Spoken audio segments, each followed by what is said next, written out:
Welcome, dear listener, to another calm journey through time. Before we begin, I'd like to ask you for a small favor. If you enjoyed drifting into the quiet corners of history with us, please take a moment to like this video and subscribe to the channel. It truly helps keep these stories alive. And tell me in the comments, where in the world are you watching from and at what time of day? I always find it fascinating to know whether you are listening as the sun rises or as you gently prepare for sleep. Now, let us settle in. Tonight, we turn our gaze toward the swirling emerald depths of a glass filled with absinthe, the mysterious, controversial drink that swept through Europe in the late 19th century. Imagine yourself in the 1890s, walking down a dim Parisian street lit with the soft glow of gas lamps. The city is alive with chatter and laughter, artists and poets tucked into cafés, their voices low, their imaginations high, and on nearly every table sits the same striking bottle, green liquid gleaming like a jewel, waiting to be poured slowly, carefully, into delicate glasses. The ritual of absinthe was never rushed. A sugar cube perched on a slotted spoon, icy water dripping over it, clouding the emerald into a milky haze. To many, it was more than a drink. It was inspiration, rebellion, and escape, all swirling together in a single glass. Yet behind the beauty of the ritual lay controversy, fear, and whispers of madness. Some saw absinthe as a doorway to genius, others as a poison leading to ruin. Tonight we will wander through this haze, unhurried, and discover why absinthe captivated hearts, terrified governments, and became one of the most enduring legends of the 1890s. The story of absinthe does not begin in the cafés of Paris, though that is where it found its fame. Its roots stretch back further, to the green valleys of Switzerland, where herbalists in the late 18th century began distilling a curious elixir from wormwood, an herb with a sharp, bitter bite. Mixed with anise, fennel, and other secret botanicals, the drink carried both a medicinal and mystical aura. It was said to soothe the stomach, to sharpen the appetite, even to ward off fevers. Soldiers returning from campaigns carried tales of its strange power, and soon what had begun as a tonic in rural apothecaries began to slip quietly into the glasses of civilians. By the mid-19th century, absinthe was no longer a hidden potion. It had become a fashion. Picture a crowded Parisian boulevard in 1870. The cafés spill onto the sidewalks, alive with music, the clatter of glasses, the hum of debate. The French working class, weary from long hours in factories, gathers at small tables, their few coins buying them a drink that feels like luxury. Artists, meanwhile, take their places in smoky rooms, sketchbooks open, minds drifting into visions carried by the green fairy, as absinthe was soon called. Writers spoke of its ability to unlock doors of perception, to blur the rigid lines of ordinary thought. Painters claimed it softened the edges of the world, bringing new colors to life. And yet, woven into this fascination was unease. Doctors warned of its effects on the mind, claiming it led to hallucinations and madness. Politicians feared it weakened the working class, sapping their strength and discipline. Newspapers carried stories of crimes, of broken families, of men said to be ruined by the bottle's green spell. But the more it was condemned, the more it was consumed. By the 1890s, absinthe had become not only a drink, but a cultural phenomenon.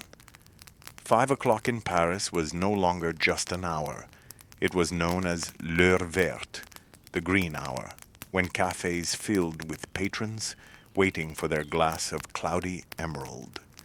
For many, it was routine, as ordinary as coffee today. For others, it was a ritual, a moment of escape from a harsh world. In its haze, some found solace, others destruction. And as the years wore on, the drink became a mirror of its age, glittering, troubled, and endlessly intoxicating. In those closing years of the 19th century, Paris was a city both dazzling and uneasy, a place where industry and invention marched hand in hand with poverty and exhaustion. Absinthe became, in many ways, the liquid reflection of this tension. If you were to sit quietly at a corner table in a café along the Boulevard Saint-Germain in the 1890s, you would see a curious mix of humanity drawn together by this drink. At one table, worn factory workers, their hands scarred by machines, would lean back with a sigh, savoring the bitter sweetness as the stress of the day melted into fog. At another, students and poets, their jackets patched and their hair unruly, would argue passionately about philosophy, their eyes lit not only by youthful fire, but by the peculiar glow of the green fairy. And nearby, perhaps, an aging painter would stare silently at his glass, watching this swirling transformation from clear emerald to cloudy opalescence, as if seeking some secret truth hidden in its depths. What made absinthe different from ordinary spirits was not merely its taste or ritual, but the mythology that grew around it. Unlike wine, which was rooted in tradition and family gatherings, absinthe carried with it a hint of danger, of rebellion. Its bitter heart, born from wormwood, gave it an edge that many claimed separated it from other drinks. Doctors and moralists declared that wormwood's essence could damage the mind, causing hallucinations, seizures, even a descent into madness. They gave this condition a name, absinthism, a dark shadow hovering over the glitter of the green hour. Whether these fears were grounded in truth or exaggerated by politics and temperance movements, they spread swiftly, and the paradox only deepened. The more society warned against absinthe, the more it seemed to draw the curious, the dreamers, the restless souls seeking both escape and inspiration. The cafés became theaters of this daily ritual. The clink of glass against spoon, the steady drip of water from ornate fountains, the moment the liquid transformed into a cloudy haze, all of it was performance. The act itself slowed time, giving the drinker not only alcohol, but a pause, a gentle break in the relentless pace of modern life. Absinthe offered more than intoxication. It offered atmosphere. For the Bohemians, it became a badge of identity, a symbol of standing outside the rigid walls of conventional society. For the working class, it was affordable pleasure, a brief chance to feel elevated, sophisticated. And for the critics, it was the embodiment of decadence, proof that France was slipping into moral decay. By the mid-1890s, statistics painted a striking picture. Consumption of absinthe had soared beyond imagination. In Paris alone, millions of liters were poured each year. Small distilleries sprouted everywhere, and advertisements plastered walls with bold posters, bright colors, elegant figures raising delicate glasses, always promising inspiration, elegance, allure. These posters themselves became iconic, the kind one might still see framed in cafes today, their faded hues recalling an era when absinthe was not only a drink, but a cultural language. And yet, beneath the glamour, the drink was becoming a lightning rod for debates about health, morality, and the very soul of society. Governments, nervous about the growing popularity, began to study the effects with suspicion. Physicians published alarming reports of convulsions and delirium tied to excessive absinthe consumption. Courts heard tragic cases: men accused of violence, women abandoned, families torn apart, all with the shadow of absinthe looming in the testimony. In truth, much of this was likely fueled by the same excesses that came with any strong spirit. But absinthe, with its peculiar reputation, became the perfect scapegoat. Where wine was tradition, absinthe was rebellion. Where beer was sustenance, absinthe was danger. And so, it was not only a drink, it became a battleground, a symbol of the conflict between old order and new desires, between control and freedom, between fear and fascination. Still, the green hour came, day after day, as steady as the setting sun. And for countless Parisians, it was not fear or politics that defined absinthe, but the simple comfort of a glass, the slow clouding of emerald into white, and the promise of a brief journey into something softer, stranger, and perhaps more beautiful than the ordinary world. As the 1890s unfolded, absinthe seemed to settle deeper into the rhythm of daily life, until it was almost inseparable from the identity of Paris itself. Writers describe the city as painted in shades of green, not because of its trees or gardens, but because of the liquid that flowed endlessly from glass to glass. For many, the ritual was a comfort, something to look forward to after the weight of long days. For others, it was a spark, the beginning of conversations that stretched late into the night, where ideas about art, politics, and the future of society were debated with voices sharpened by passion and softened by intoxication. In the glow of gas lamps, you could walk into nearly any café and see the same hypnotic scene, repeated again and again. A waiter would set down the delicate glass, shaped to cradle the emerald spirit. A spoon, engraved with tiny patterns, would rest across the rim, a cube of sugar perched upon it. The water would drip, slow and deliberate, dissolving sweetness into bitterness, swirling into that pale, cloudy color known as the lausch. Patrons leaned close, watching as though the drink itself held some secret, as if the transformation from green to white mirrored a transformation within themselves. It was as much ceremony as consumption, a pause in a noisy world that otherwise rushed forward with the relentless pace of modernity. Artists, more than anyone, seemed bewitched by this ritual. To them, absinthe was not just a drink, but a muse.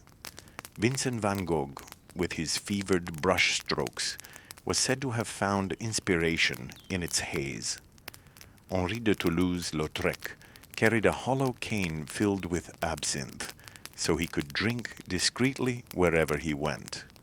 Poets like Paul Verlaine and Arthur Rimbaud embraced its reputation for unlocking visions, as if the drink could peel back the veil of reality to reveal something raw, more intense. Their works, filled with both brilliance and chaos, mirrored the contradictions of absinthe itself. Beautiful yet unsettling, liberating yet destructive. But with every legend came warnings. Newspapers began to speak of absinthism with growing urgency, painting lurid pictures of hallucinations, madness, and moral collapse. Pamphlets warned that the green fairy whispered lies, luring men into ruin. Doctors testified that wormwood's thujon, a chemical compound hidden in its depths, attacked the nervous system, driving its victims toward seizures and delirium. Whether entirely true or not, these claims found eager audiences among temperance advocates and politicians searching for an enemy. Absinthe, with its air of mystery and rebellion, became the perfect villain. Yet for the ordinary Parisian, the warnings were distant echoes compared to the very real comfort of the glass in front of them. Absinthe was affordable, accessible, and for many, irreplaceable. It became the drink of choice, not only in Paris, but across France and beyond, seeping into the social fabric of cities and towns alike. 5 o'clock remained the green hour, when workers and dreamers alike paused to let the day slip gently into evening.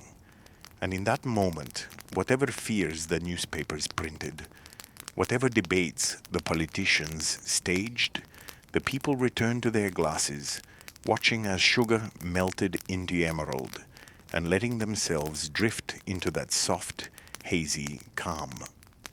By the late 1890s, the Green Fairy had woven herself so deeply into the culture of France that she felt almost eternal, as if she had always been there, waiting at every corner cafe. Absinthe was no longer just a drink. It was a ritual that bound together people of vastly different lives. A factory worker, his back stiff from endless labor, could sit beside a painter whose stained hands carried the colors of imagination. And though their worlds were far apart, for a brief moment they shared the same cloudy glass, the same slow comfort. The drink had a way of erasing divisions, blurring lines between classes, making the city feel more united in its highs than perhaps it ever truly was.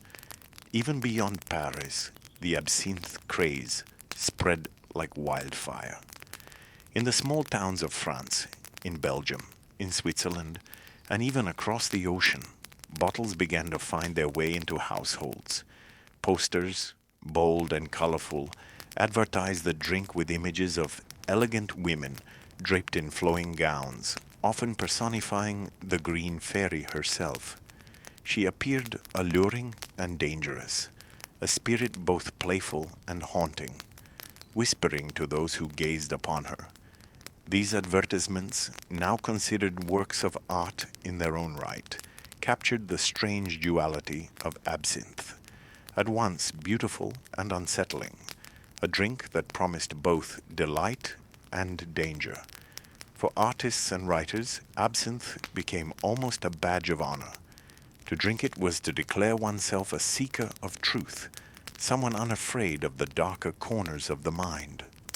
A poet might sit with pen in hand, staring into the pale, clouded glass, as if the words would rise up from the liquid itself. A painter might drink before setting brush to canvas, believing that only through absinthe's gentle fog could he capture the deeper shades of color and emotion. The drink seemed to whisper to those who longed to escape the ordinary, to live at the edge of experience. But what it gave in vision, it often took away in peace. The same poets who wrote of revelation also wrote of despair. The same painters who found inspiration also battled with torment. And so, the legend of absinthe grew. Some believed it to be a gateway to genius, a muse unlike any other, while others saw it as a poison that hollowed out the soul. Families whispered of men undone by its grip, of wages squandered, of homes broken. Doctors spoke gravely of tremors, of hallucinations, of minds slipping away into madness. Yet even as these fears grew louder, the cafés remained full. The green hour still came day after day, with its delicate spoons and dripping water fountains, its laughter, its quiet sighs, its shimmering haze. Absinthe was more than an intoxicant. It was a mirror of the 1890s itself. It reflected the beauty and chaos of a world caught between old traditions and new freedoms, between industrial progress and human fragility. It embodied both the glittering promise of modernity and the shadows that always followed close behind. To sip it was to taste not only alcohol, but the spirit of an age, restless, searching, brilliant, and haunted. And as the century drew toward its close, the green fairy danced ever more wildly, even as whispers of her downfall began to grow louder in the background. As the century edged closer to its turn, the presence of absinthe in daily life became impossible to ignore. Walk down any Parisian street in the 1890s, and you would see the signs everywhere, in the bold posters plastered on brick walls, in the glittering bottles displayed proudly in cafe windows, in the quiet smiles of patrons lifting their delicate glasses as the evening settled in. It was a symbol of modern France, alive and seductive, yet also a source of growing unease. To some, the green fairy was the very embodiment of freedom and art. To others, she was a creeping sickness, dissolving the moral fiber of society one cloudy glass at a time. What made absinthe so powerful was that it appealed to nearly everyone, though for very different reasons. The poor laborer, exhausted from the deafening clamor of the factory floor, saw in absinthe a small luxury, a way to blur the sharp edges of fatigue. The middle-class clerk, trapped in a life of routine, found in its ritual a taste of sophistication, something exotic that lifted him above the ordinary. The poet or painter, forever chasing visions, embraced it as a muse, believing that within its haze lay truths unreachable by sober thought. Even the upper classes, who publicly frowned upon its reputation, often sipped it quietly in the privacy of salons, intrigued by the very scandal they condemned. It was rare for a single drink to cross so many boundaries of class and culture, and rarer still for it to stir such fierce devotion and dread. But the more widespread its reach, the more intense the criticism became. Newspapers printed cautionary tales with grim titles, stories of families ruined, of crimes committed in drunken fits, of otherwise ordinary men transformed into monsters under absinthe's spell. Politicians thundered in assemblies, warning that the green fairy was not only a personal vice, but a national threat, weakening soldiers, corrupting workers, undermining the strength of the French nation itself. And always, at the center of the storm, stood the peculiar bitterness of wormwood, the ingredient accused of driving drinkers into madness. Scientists argued heatedly about its dangers, some insisting that even the smallest drop of its essence could unbalance the mind, others dismissing such claims as exaggerated fears. Still, the glass kept pouring. At 5 o'clock, the cafés filled again, and the familiar ritual unfolded. The sugar cube dissolving, the water dripping, the emerald turning milky white. Whatever the debates in newspapers and parliaments, the people clung to their daily escape. For many, absinthe was not a menace, but a comfort, a pause in a life too often harsh and demanding. And for others, it remained a symbol of defiance, a way to stand apart from a world they felt was too rigid, too ordinary. In its haze, they sought inspiration, rebellion, or simply rest. The truth, as with so many legends, was neither as pure nor as dark as its admirers and critics believed. Absinthe was no miracle, no devil. It was a drink, intoxicating and imperfect, magnified by the hopes and fears people poured into it.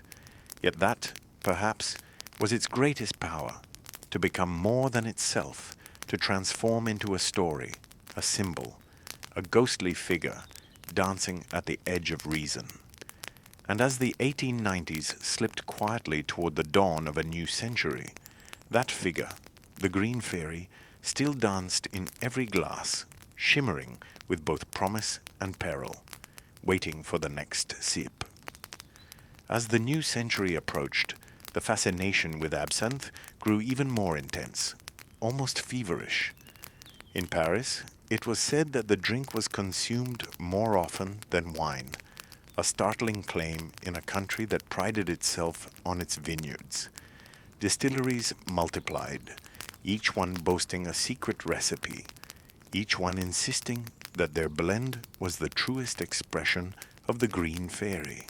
Absinthe fountains, with their delicate taps and glass basins, became common fixtures in cafés, turning the simple act of pouring a drink into something almost ceremonial. It was no longer just about taste, it was about atmosphere, about belonging to a ritual that tied together strangers, dreamers, and outcasts alike. Yet beneath the glamour, the shadows lengthened. Stories of tragedy began to accumulate, each one whispered a little louder than the last. A man who drank too deeply and lost his job, leaving his family hungry. A soldier whose hands trembled after years of indulgence, unable to hold a rifle steady. A woman abandoned by her husband, who had wasted their savings at the cafe, one glass at a time. These tales, whether exaggerated or not, gave fuel to those who sought to see absinthe banned. To them, it was not simply a drink, but a plague, infecting society with idleness, violence, and despair. The tension between myth and reality only made the green fairy more alluring. For every doctor who declared it poison, there was a poet who declared it divine.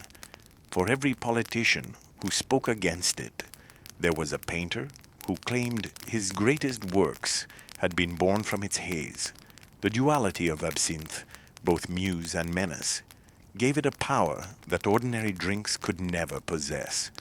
It was a mirror of human longing itself, the desire to escape, to dream, to reach beyond the ordinary, even at great cost. Imagine, for a moment, the quiet of a Paris evening around 1895. The city hums with carriages, with music drifting from open windows, with the laughter of passers-by. Inside a small cafe, a group of friends sits together, their conversation low and unhurried. A waiter brings their glasses, the ritual begins. The sugar, the spoon, the dripping water. They lean back, watching the emerald clouds unfold, as if the transformation itself carries a promise. In that instant, worries soften, time slows, and the world feels a little less harsh. That was the gift of absinthe for so many. Not madness, not destruction, but a fleeting escape into gentleness. But history has a way of sharpening contrasts. As absinthe became ever more popular, so too did the voices calling for its downfall. The stage was being set for a clash that would define its fate. The green fairy, who had danced so freely through the cafes of the 1890s, was about to find herself at the heart of a storm she could not escape. The storm began quietly, with murmurs that spread from medical journals into the pages of newspapers, and from there into the conversations of ordinary people. Physicians wrote of strange symptoms, tremors, hallucinations, violent fits, that they linked to absinthe, giving rise to the dreaded word absintheism. Politicians seized upon these reports, presenting the drink as not merely a personal vice, but a public crisis. Temperance societies, already fighting against the broader tide of alcohol, found in absinthe a perfect enemy. Unlike wine, which was bound up with tradition and family life, absinthe was new, exotic, and already tainted by whispers of madness. And then, in 1905, a tragedy struck that hardened these whispers into a movement. In a small Swiss village, a laborer named Jean Lanfray returned home after a long day of drinking. He had consumed wine and brandy throughout the day, but it was the 2 glasses of absinthe he drank before arriving home that would later be blamed for what followed.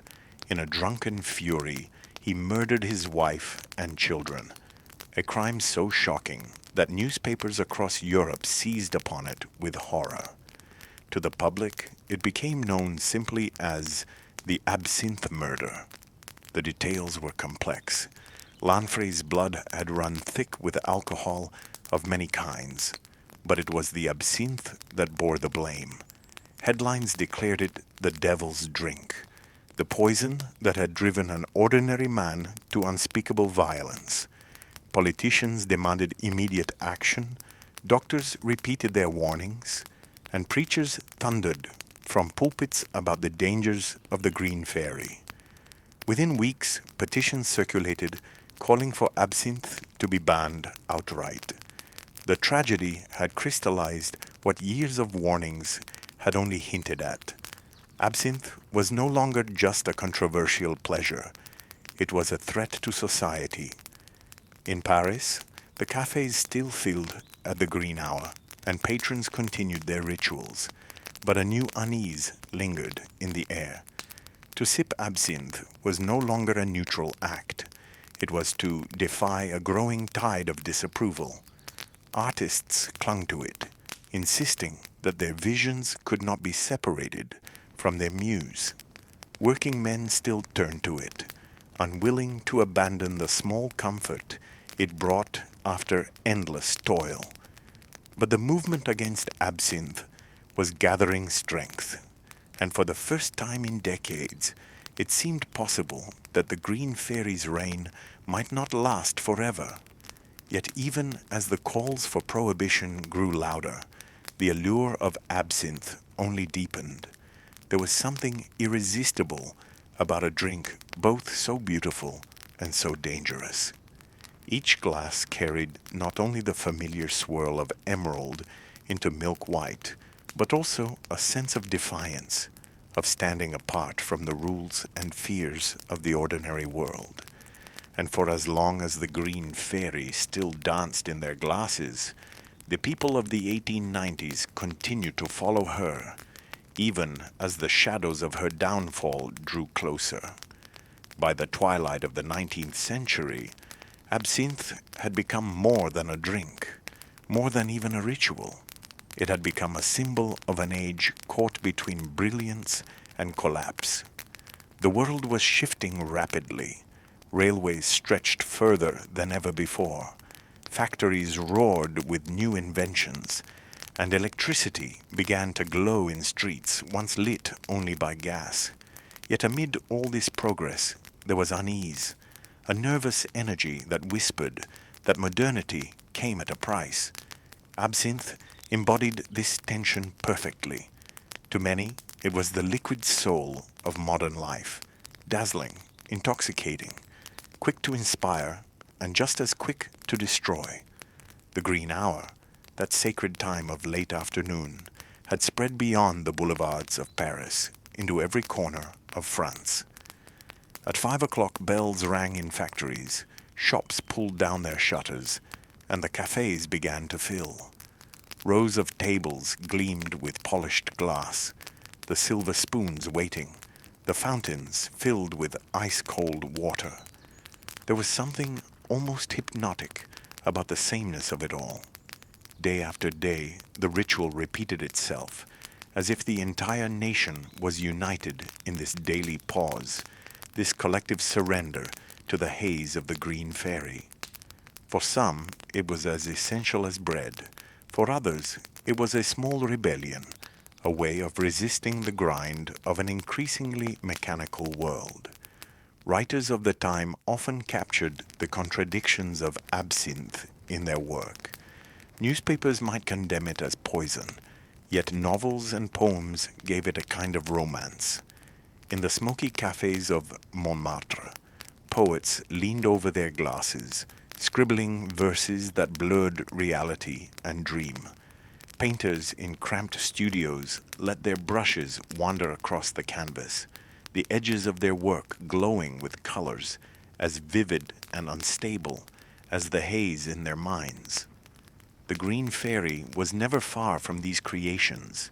She appeared as a shadow in poems, as a pale figure in paintings, as a haunting metaphor in plays. She was muse and menace, seduction and sorrow, a companion who promised both vision and ruin. But not everyone was enchanted.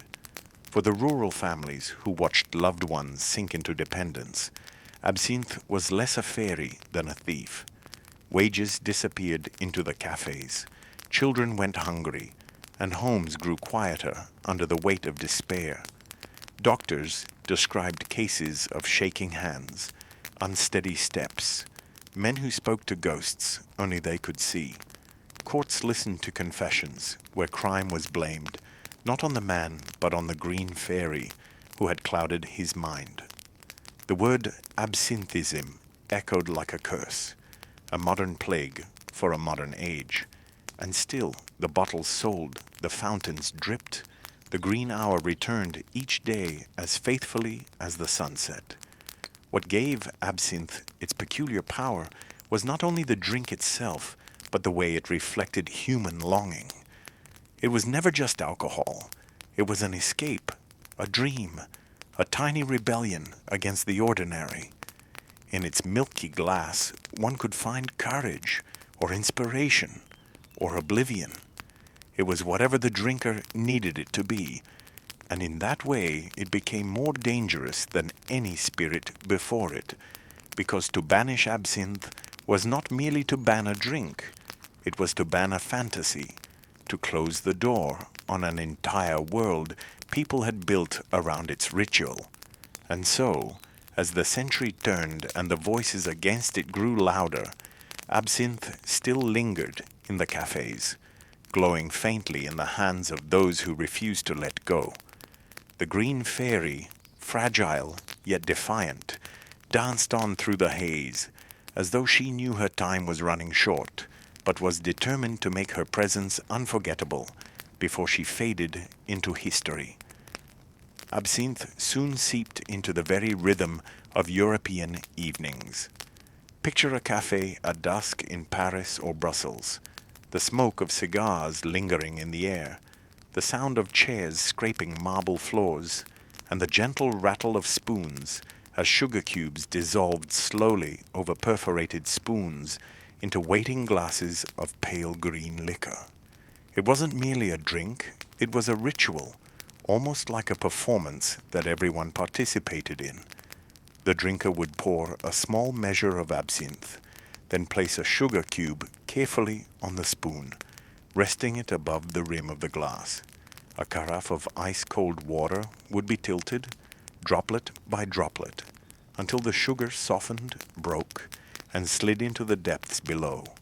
The clear green liquid would turn milky, cloudy, and glowing. The transformation was hypnotic. It was this ritual, this sense of magic in a glass, that enchanted so many. Artists, poets, and musicians adored it because it seemed to fuel the imagination. They called it la fée verte, the green fairy. Writers claimed it helped loosen the chains of rational thought, carrying them into realms of creativity they could not reach in sobriety. Painters insisted it sharpened their colors, stretched the boundaries of their visions. Musicians whispered that it heightened sound itself, making every note ring clearer. Whether these claims were true or not mattered little. What mattered was the belief, the cultural myth that absinthe opened doors to hidden worlds. And for people living in an era of rigid social norms, the idea of slipping into something freer, more chaotic, more alive, was irresistible. But absinthe was not enjoyed only by bohemians and dreamers. It trickled into every layer of society. Working-class men drank it at the end of a long shift, seeking cheap escape from exhaustion. Middle-class ladies, usually restricted by propriety, found it daring yet socially acceptable to sip in salons. Soldiers in the French army received absinthe rations, told it would ward off fevers and bad water while stationed in Algeria. It was everywhere, from the highest circles of culture to the roughest corners of taverns. By the 1890s, the absinthe craze was unstoppable, and yet, as with so many intoxicating things in history, the very allure of absinthe carried within it the seeds of fear. Newspapers began publishing scandalous stories of men who drank too much and fell into madness, of women who wasted away, their health consumed by the emerald spirit, of crimes supposedly fueled by its green fire. Doctors, politicians, and moral crusaders warned that absinthe was not a harmless indulgence, but a poison, a corrupter of mind and body. For every glass that sparkled in the candlelight, there was a whisper in the dark. This fairy is dangerous. And so, the story of absinthe drifted into darker territory. The very drink that had once been painted as a muse of creativity began to be whispered about as an agent of ruin. By the 1890s, absinthe was no longer just a fashionable indulgence. It had become a symbol of moral panic. Imagine the scene in the same cafés where artists once toasted the green fairy. Pamphlets now circulated warning of its dangers. Medical journals carried stern warnings about hallucinations, seizures, and the slow unraveling of sanity. Politicians thundered in Parliament that absinthe was a threat to family life, to the moral health of the nation, even to the survival of civilization itself. The pendulum had swung, and the fairy that had fluttered so gracefully into society's imagination was slowly being recast as a demon. Much of this fear was born not only from science, but also from symbolism. Absinthe, with its green glow and ritual of transformation, seemed almost supernatural to people of the age. It wasn't like wine, which had centuries of religious and cultural endorsement. It wasn't like beer, seen as a humble staple of daily life. Absinthe was new, mysterious, and far too powerful for comfort. A glass of wine might make you warm and sociable, but a glass of absinthe seemed to promise visions, otherworldly clarity, or dreadful madness. To a society balancing on the edge of modernity, with machines changing daily life and empires stretching across the globe, that was frightening. Absinthe became a metaphor for everything unstable, intoxicating, and uncontrollable about the modern world. And then there were the scandals, gruesome tales that fueled the fire of prohibitionists. The most infamous came in 1905 in Switzerland, when a man named Jean Lanfray murdered his family after an evening of drinking. Though he had consumed brandy, wine, and countless other spirits, the blame fell squarely on the 2 glasses of absinthe he had also taken that day.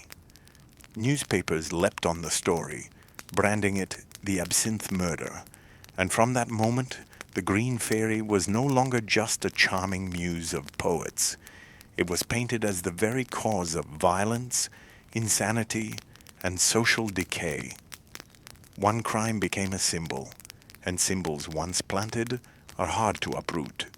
But we must not forget, behind the scandals there were still millions who drank absinthe quietly, responsibly, without violence or madness. They gathered in gardens and cafés, pouring water gently over sugar, watching the liquor bloom into its cloudy, opalescent form. For them, the fairy was not a demon, but a companion, a gentle spirit that made conversation flow and evening sparkle.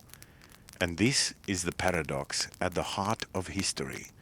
The same thing that inspires beauty in one moment can inspire fear in the next, depending on who is looking, who is speaking, and who is listening. By the final years of the 19th century, the world stood divided. To some, absinthe remained the lifeblood of Parisian art, the shimmering drink of painters, writers, and dreamers. To others, it was a dangerous contagion spreading through society, weakening the moral and physical fabric of the age. Cafés still buzzed with the clink of spoons against glass, but across the street, moralists were already gathering signatures, already raising banners, already demanding that the fairy's wings be clipped.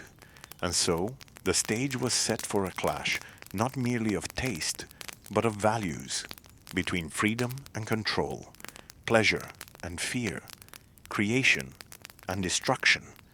Absinthe was never just a drink. It was a mirror, reflecting both the light and the darkness of the society that drank it. The tide against absinthe rose slowly at first, like a shadow creeping across the floor as evening approaches. In France, where the Green Fairy had made her home, temperance leagues began to stir. Their pamphlets showed ghastly images, emaciated drinkers, haunted eyes, trembling hands. Absinthe, they declared, was not simply another spirit. It was a corrupter, more insidious than wine or brandy could ever be. Politicians who once enjoyed a quiet glass after dinner began to distance themselves, sensing that public opinion was turning. Doctors testified before committees, recounting cases of delirium and collapse, often exaggerating or failing to mention the other spirits their patients had consumed. The narrative hardened. Absinthe was not a drink, it was a disease. And yet, even as the warnings grew louder, cafes were still crowded with men and women swirling cloudy glasses in the fading light. Artists still lifted their cups to the fairy as if nothing had changed. But the movement against absinthe was relentless, gathering momentum not only in France but across Europe. In Belgium, doctors wrote of absinthism, a supposed condition distinct from alcoholism, marked by convulsions, hallucinations, and inevitable decline. In Switzerland, where the Lanfray murders had made international headlines, the pressure for a ban grew unbearable.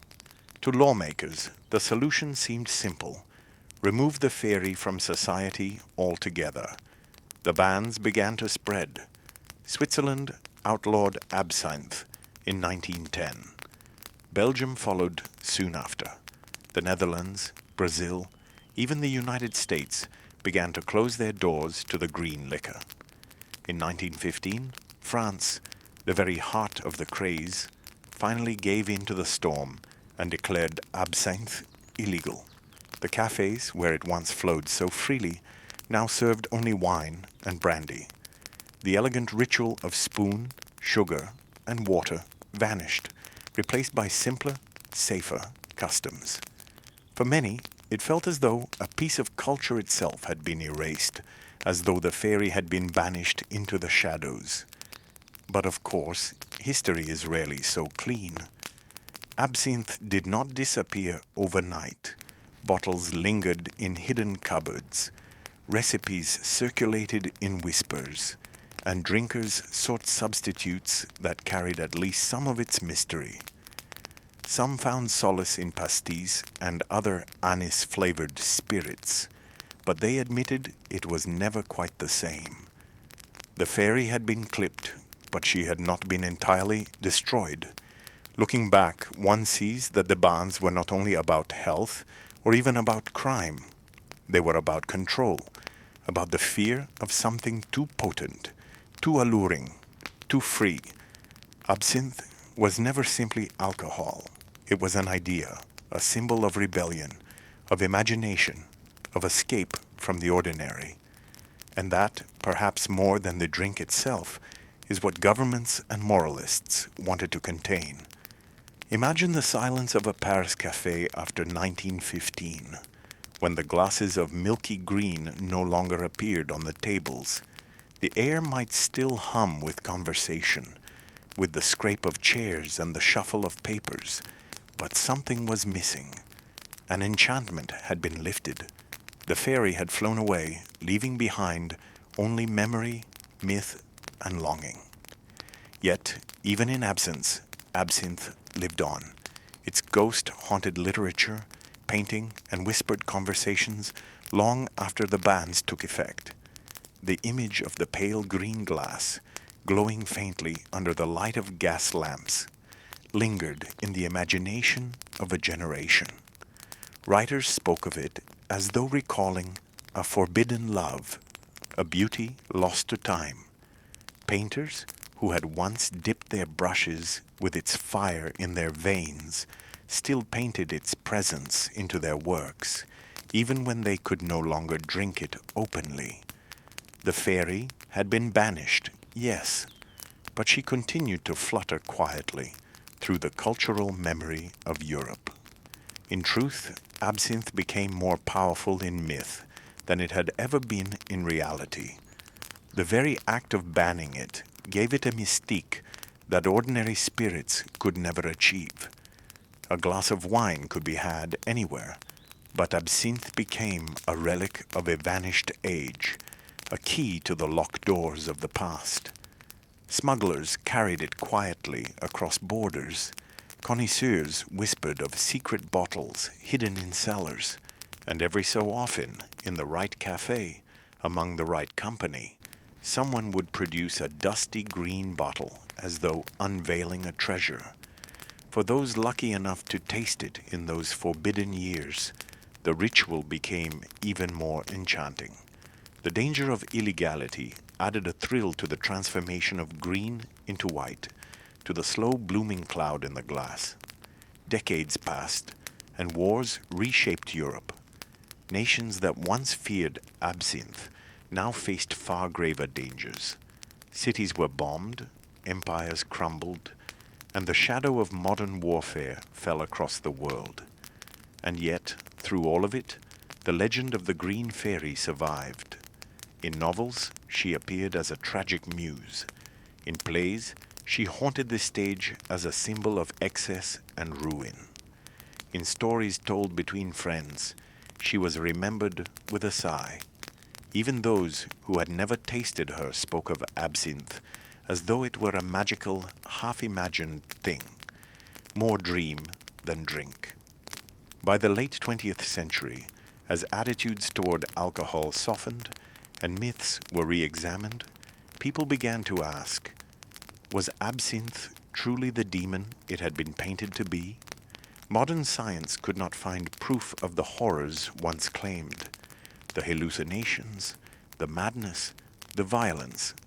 Most of it, it seemed, had been exaggerated, born of fear, politics, and the desire for control.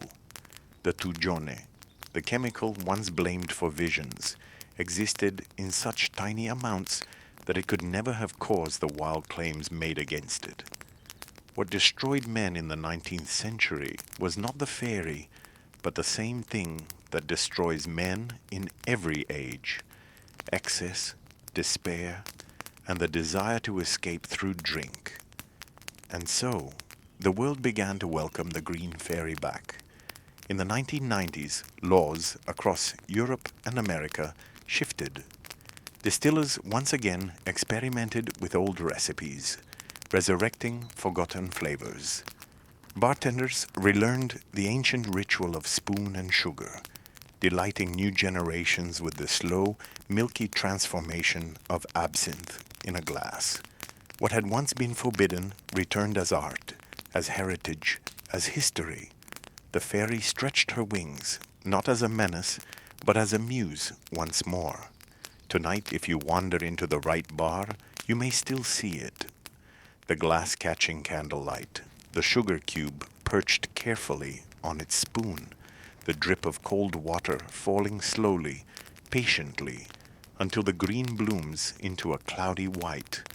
Around the table, there will be laughter, curiosity, and a quiet sense that something old, something magical, has been restored. For absinthe is not just a drink, it is a story, one that survived fear, prohibition, and silence. A story that reminds us how society can turn desire into danger, how myths can outlast laws, and how even the smallest ritual, a spoon, a cube, a drop of water, can hold the power to enchant across centuries. Absinthe's tale, in the end, is less about a liquid in a glass and more about the human soul. Across centuries, people have always searched for something that would carry them beyond the ordinary, beyond the dullness of daily life. For some, it is music. For others, it is faith, art, or love. And for many in the 1890s, it was the green fairy, shimmering in candlelight, promising visions of beauty just out of reach. To hold a glass of absinthe was to believe, if only for an hour, that life could be transformed, that the world contained more colors, more sensations, more mystery than the sober daylight allowed. And perhaps that is why the story still touches us today, because even if we never taste it, even if we never place sugar on a spoon or watch the slow drip of water cloud a glass, we understand the longing behind it. We understand what it means to want escape, to want beauty, to want something that lifts us just a little above the ordinary. Absinthe, in all its controversy, was never only about intoxication. It was about imagination. It was about permission to dream. When the bands came, when the ferry was driven underground, what vanished was not simply a drink, but a language of longing. People lost a ritual that carried them, for a moment, into a dreamlike state where reality blurred at the edges. And yet, like all rituals worth remembering, it found a way to survive, in whispers, in memories, in paintings and poems. When at last it returned, it was welcomed not as a threat, but as a piece of history restored, a symbol of endurance and of the strange, beautiful persistence of human desire. Think of it this way. Every age has its fairy, something mysterious, alluring, a little dangerous, that people gather around in search of wonder. For the 1890s, it was absinthe. For us, it may be something else entirely, but the story is the same. We chase enchantment. We chase mystery. We chase that delicate balance between beauty and ruin. And though the forms change, the longing does not. So as you rest tonight, imagine yourself in a quiet Paris café more than a century ago. The lamps flicker against the walls. A violin plays faintly in the distance, and before you sits a glass of pale green light. The sugar dissolves, the liquid blooms white, and for a brief moment the world is larger, softer, more beautiful than it was before.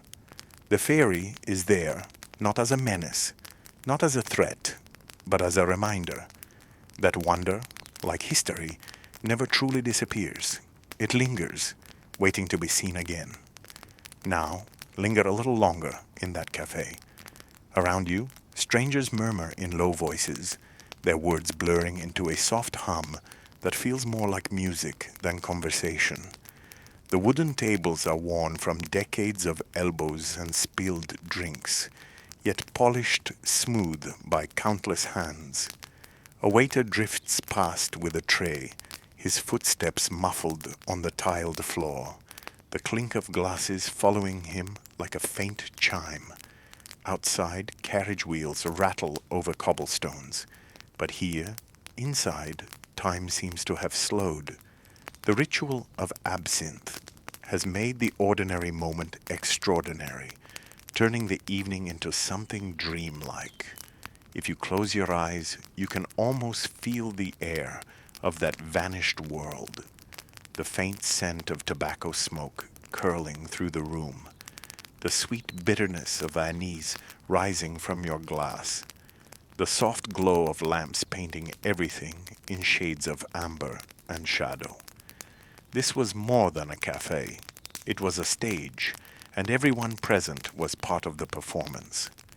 Each sip of absinthe was a line in a play that only the drinkers understood, a fleeting act of magic shared between strangers who might never meet again. And as you sit there, you realize that history is not just written in books or carved into stone.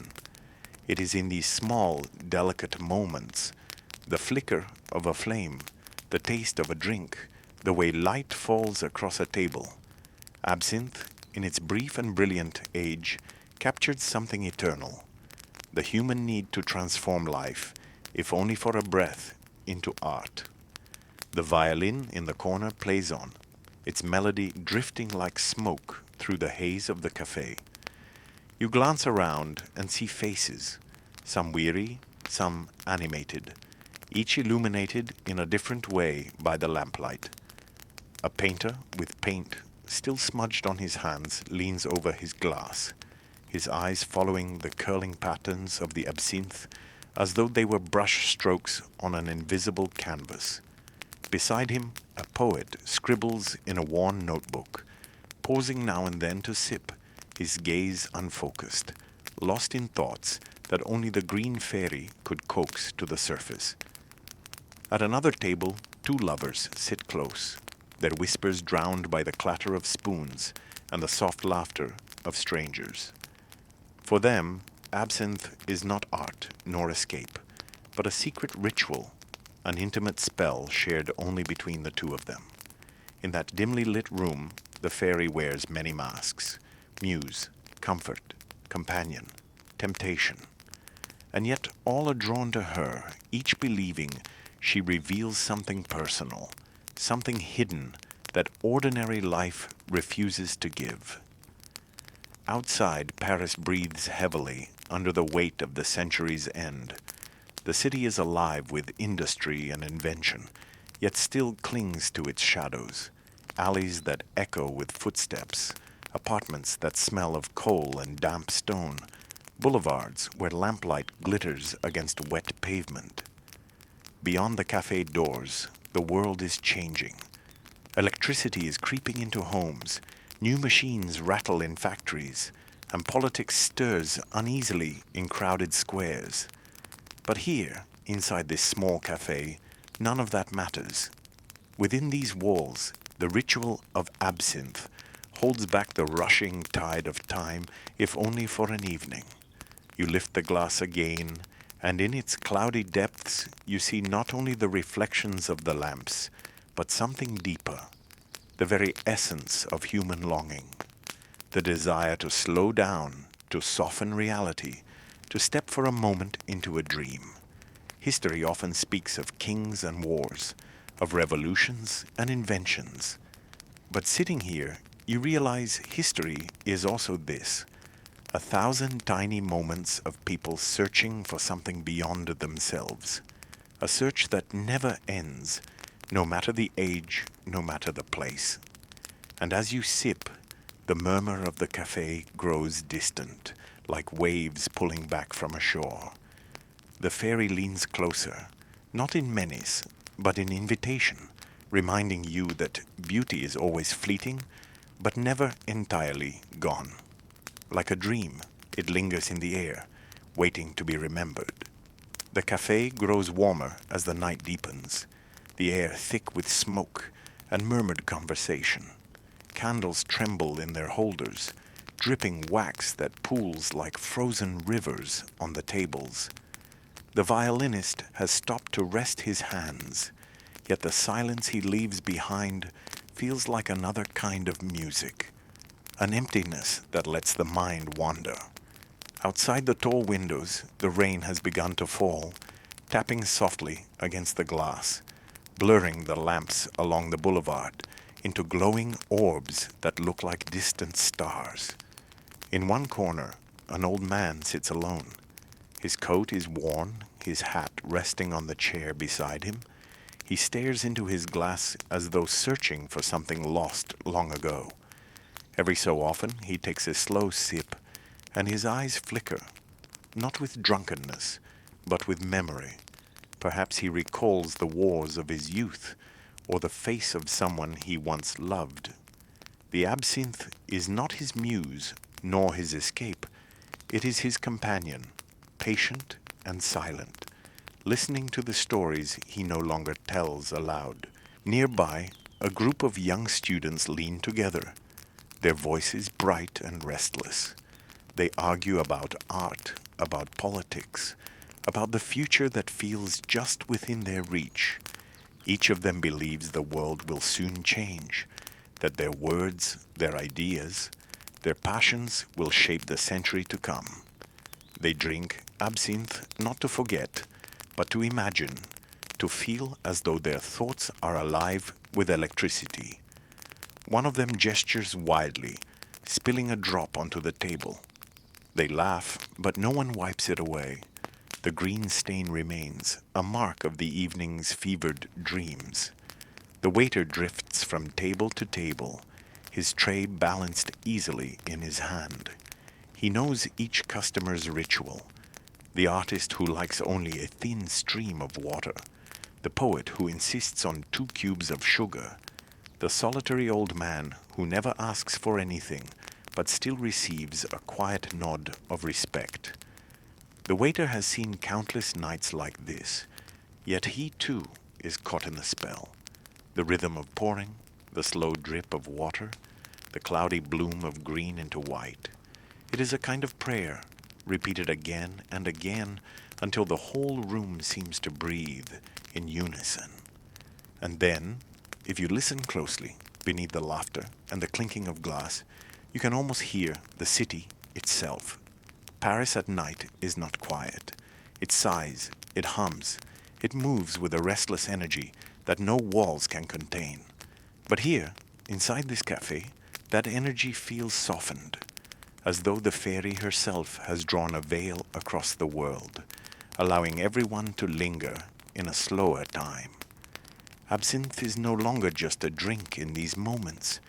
It is the thread that binds strangers together, the spark that makes an ordinary night shimmer with possibility.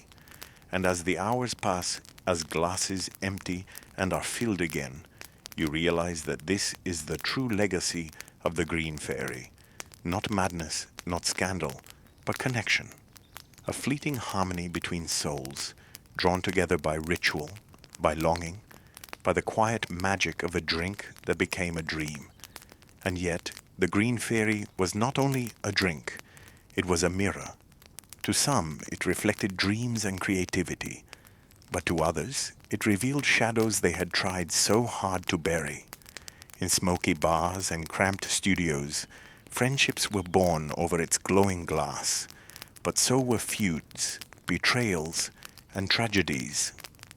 Absinthe had a way of pulling truth out of people, stripping away the polite masks that society demanded. A painter might find his colors more vivid, but a gambler might find his losses multiplied.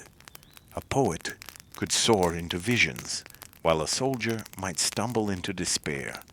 It is this duality that made absinthe both feared and worshipped. The same sip that inspired a masterpiece could also ruin a life. The same ritual that felt sacred to one person could feel like surrender to another. Governments saw this contradiction and began to fear it, not just the drink itself, but the freedom it seemed to give. Laws tightened. Campaigns were launched. Stories of madness, of violence, of hallucinations filled newspapers. The Green Fairy was slowly being painted not as a muse, but as a monster.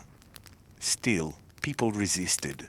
They clung to their glasses, their rituals, their belief that beauty could be poured from a bottle. To outlaw absinthe was, in their minds, to outlaw imagination itself.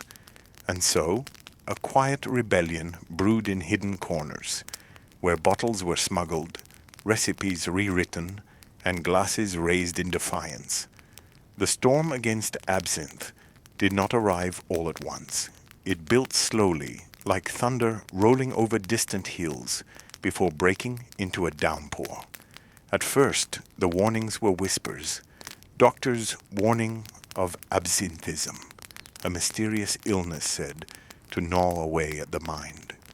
Pamphlets appeared, claiming that one sip too many would unravel sanity, leaving the drinker a hollow-eyed shell.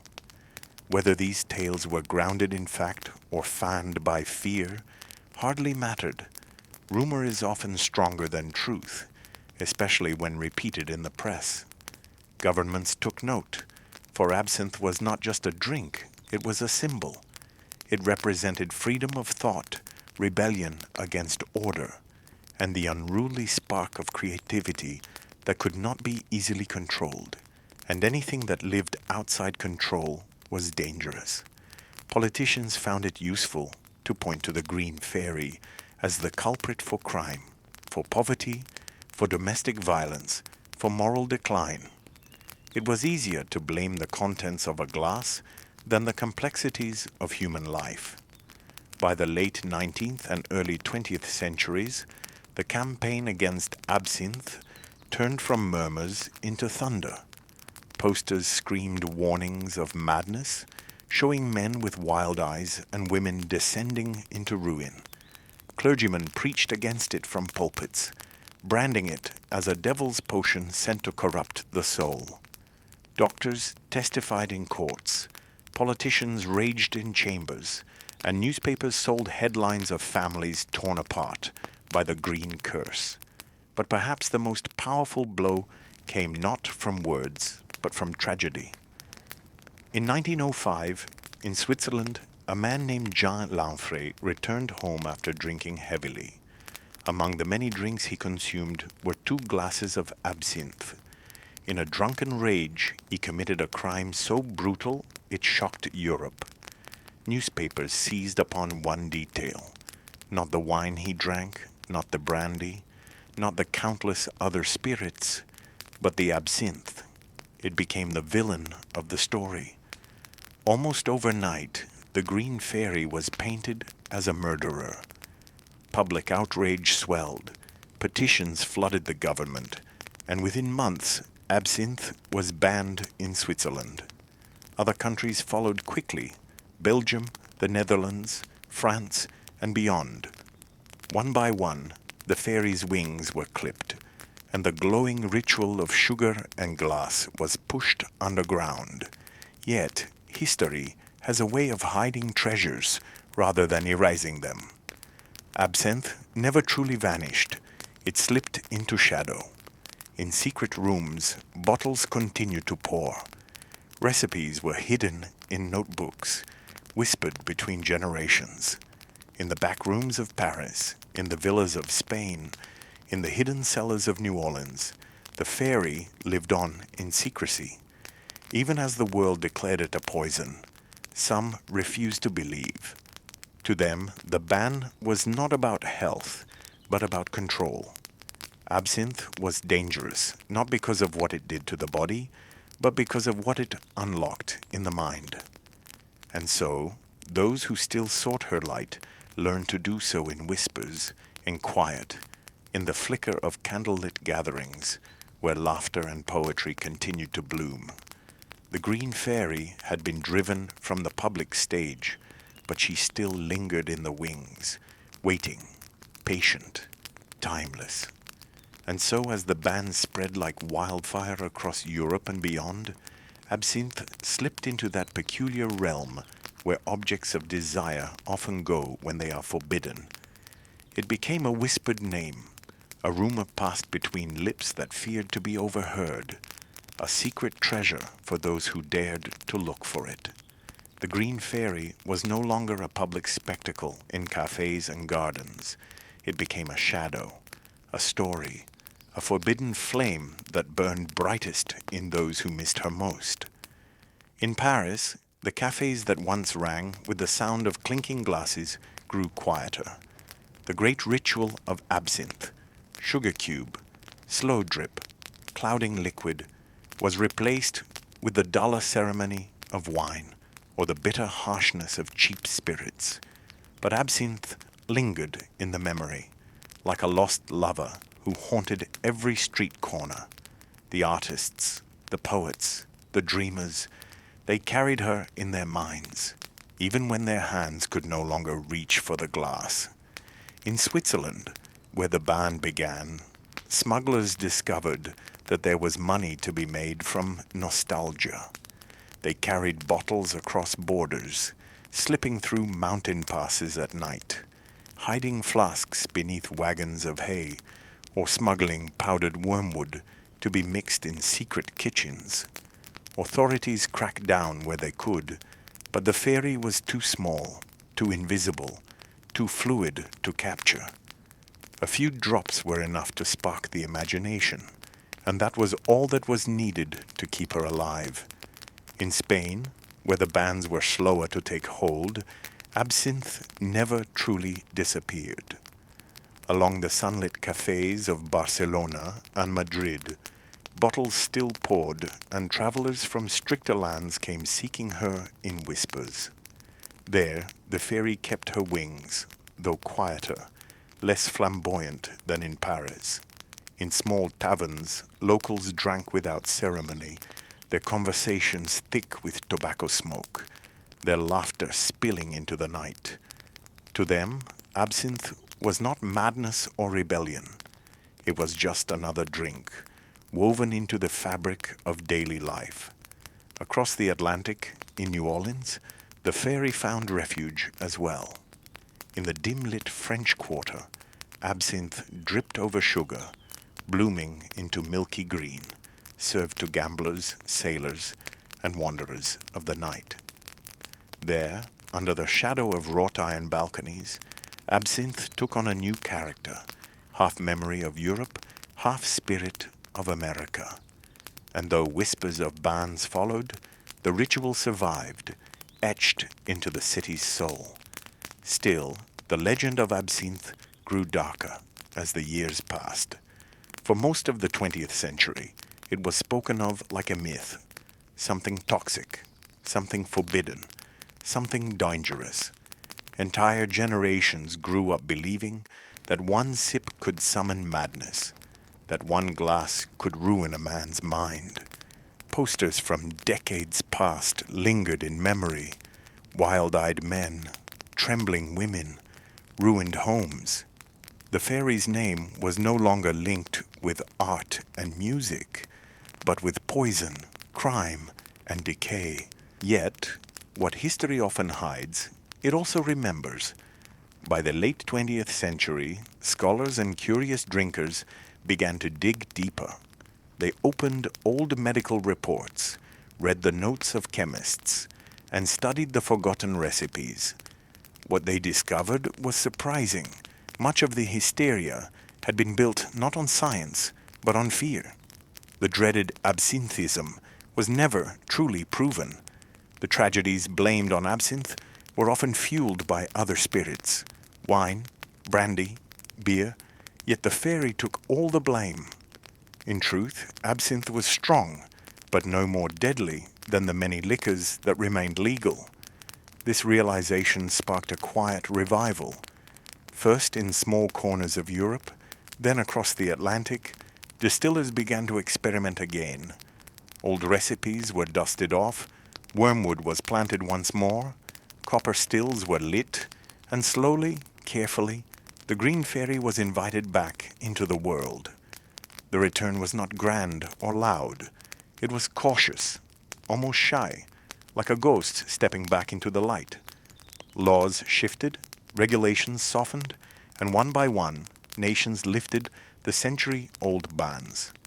Bottles reappeared on shelves, their labels decorated with old symbols, green fairies, vines, and stars, as though time had not passed at all. Bars began serving it once more. Tourists gathered to watch the slow drip of water over sugar, and writers raised glasses in honor of the long-silenced muse.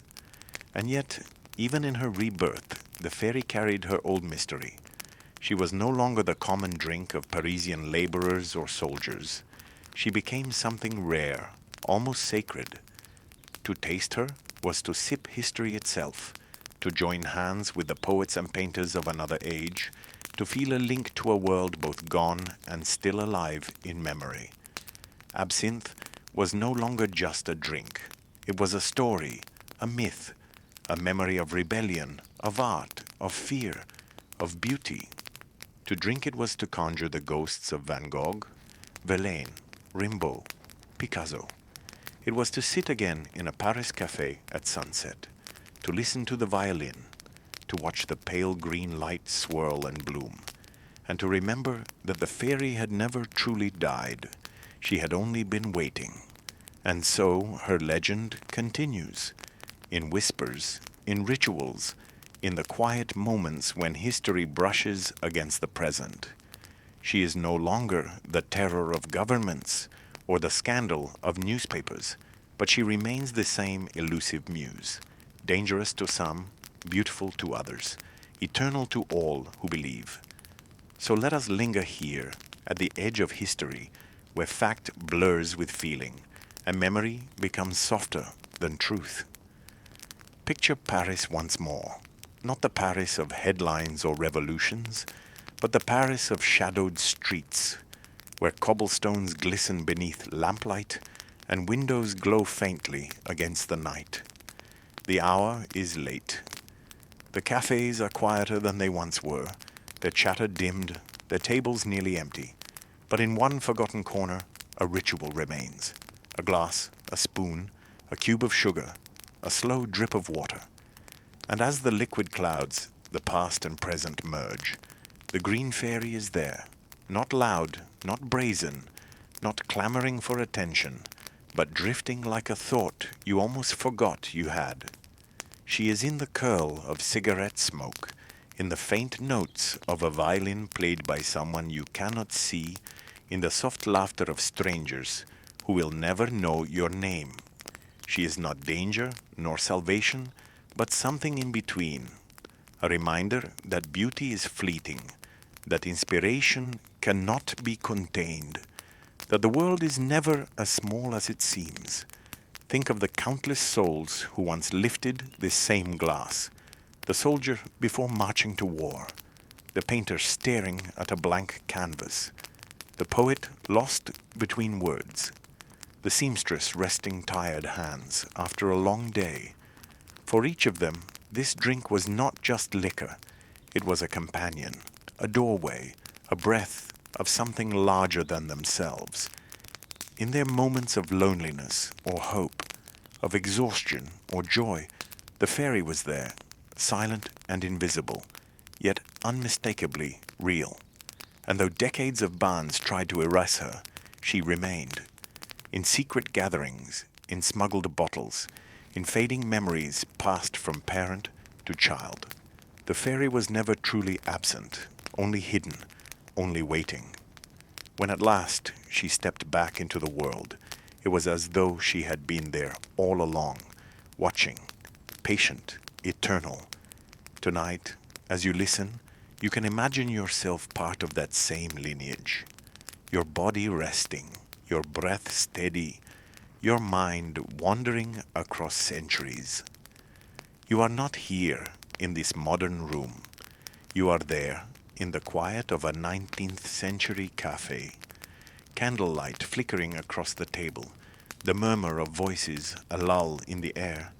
You lift the glass, the sugar dissolves, the green turns to white, and in that simple, delicate transformation, you glimpse something timeless. The fairy is not a curse. She is not a miracle. She is a reminder that art, beauty, and wonder are fragile things, easily banished, often feared, but never destroyed. They remain, waiting for those willing to see them. And so, as you close your eyes tonight, think of her not as a drink, not even as a legend, but as a presence woven into the very fabric of history, a flicker of green in the candlelight, a whisper in the smoke, a ghost that lingers in every place where dreams are born. She has never left. She never will. Then let the night deepen around you. Imagine yourself seated in that quiet cafe where time has slowed to a gentle rhythm. The hour has slipped past midnight, and the city outside has fallen into a hush. Horse hooves no longer echo on the streets. The shop windows are dark, and the only sound is the faint rustle of wind moving through the narrow alleys of Paris. Inside, a single lamp flickers, its glow bending and softening the edges of the room. You sit before your glass, untouched now, yet alive with memory. The absinthe has already bloomed into its milky haze, and though the ritual is complete, The experience has only just begun. Around you, silence seems fuller than sound, as if the very walls are breathing. The green fairy lingers, not as a figure to be seen, but as a mood, a feeling, a subtle shift of the world. She sits with you as she once sat with painters, with wanderers, with poets whose names are now etched into the stones of history. Their words and visions remain, yet the fairy who whispered to them is here, too, unchanged, unaging. She leans close, not to speak, but to remind you that beauty often lives in the simplest acts, in the slow drip of water, in the dissolving of sugar, in the way light bends through glass, that all of history, with its noise and its turmoil, is made up of small moments like this. A sip taken, a thought recorded, a dream that slipped free of the mind and found its way into the world. And so, as your eyelids grow heavier, you find yourself drifting, not just into sleep, but into memory, into a time when cafés glowed with laughter and lamplight, when smoke curled lazily toward painted ceilings, when music drifted from one corner to another like a secret being passed along. You see the faces of strangers you've never met. You hear the footsteps of artists long gone, and you realize that history is not far away at all. It is here, woven into the present, alive in every breath you take. The fairy is not a drink, nor a ghost, nor even a myth. She is the essence of wonder that slips quietly into your life when you least expect it. She is the gentle weight of sleep pressing against your body now, the calm that comes with surrender, the dream that will carry you into another world. Let her stay with you as you drift further, softer, deeper. Let her be the gentle hand guiding you toward rest, reminding you that beauty has always been here, that history has always lived beside you, and that the story never truly ends. It only waits for you to dream it again. And so, dear listener, we close our journey with the Green Fairy. From her sparkling rise in the cafés of Europe to her long banishment and eventual return, Absinthe has shown us how history is never just facts and dates. It is longing, it is fear, it is beauty, and it is memory. Tonight, you have walked through gaslit streets, heard the murmur of voices in smoky cafes, and watched the sugar dissolve into a glowing glass of emerald light. You have seen how a single drink could become a muse, a scandal, and a legend. As you drift now toward rest, let the story of Absinthe remind you that the past is always alive around us, whispering through rituals, through objects, through the quiet desire we all share for a touch of mystery. The fairy's wings may be fragile, but she has endured, just as dreams endure, just as your own imagination endures. Thank you for spending this calm journey with me tonight. If you found comfort in these wandering histories, I invite you to gently tap the like button, to subscribe for more nights like this, and to share in the comments where in the world and at what hour you joined us on this voyage. Until we meet again, may your night be peaceful, your dreams vivid, and your heart a little lighter.